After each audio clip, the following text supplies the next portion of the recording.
The Prime Minister of Denmark has summoned the ambassador to America about unrest that Americans are trying to sow, or the Trump administration is trying to sow in Greenland.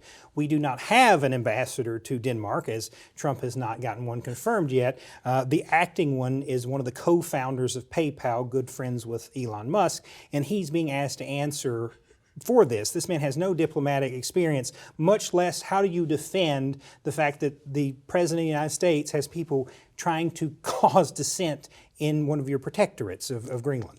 Right. This basically was all sparked by an investigation that took place from the Danish equivalent of NPR.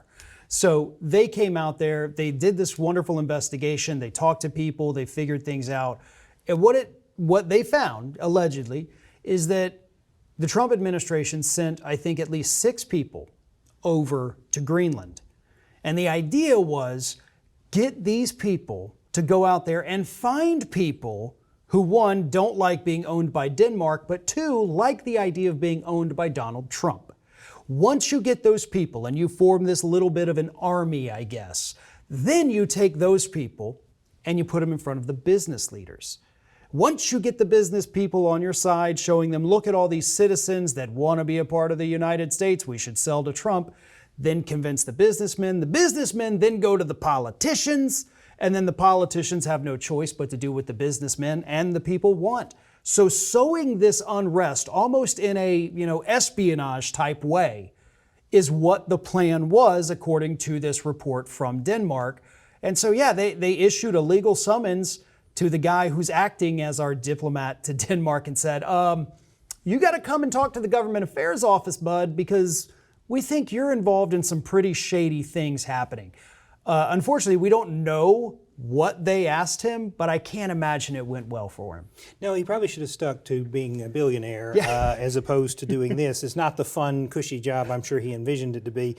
But that's, again, the Trump administration. Denmark is one of our older allies, and now we're having to answer the fact that the President of the United States is trying to foment dissent amongst one of their protectorates. Yeah, and we've already, put Denmark on the edge in terms of them even liking the U.S. anymore. Same thing with Greenland.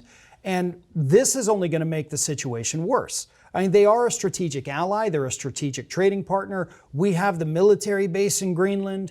And for those who may have forgotten, that's the place where J.D. Vance basically had to hide out because nobody in Greenland wanted him there. So we need this relationship, and Donald Trump is destroying it with his greed. He wants Greenland because they are a mineral-rich country. That's it. It's not for the military advantage that he tries to tell us, because again, we already have the military base there. We don't need more than that. He wants those mineral deposits, and this is what he's doing to get them. Well, he also seems very obsessed with adding a state, right? I mean, he said Canada, he said Greenland can be the 51st state. And I guess because in his lifetime, that was when the last state was added. And he sees this as some badge of honor that if he can get a new state, and God forbid it be Puerto Rico, because we know how they'll vote, so it can't be Puerto Rico and it can't be D.C. So he's trying to add this 51st state. He seems quite obsessed with this idea. This is one of the few things that has held his attention throughout the months of his administration so far. Greenland was the first, then it became Canada, this obsession with adding a state. Why doesn't he just make Epstein Island a state? I'm sure he's familiar with the layout of it. He could be the governor.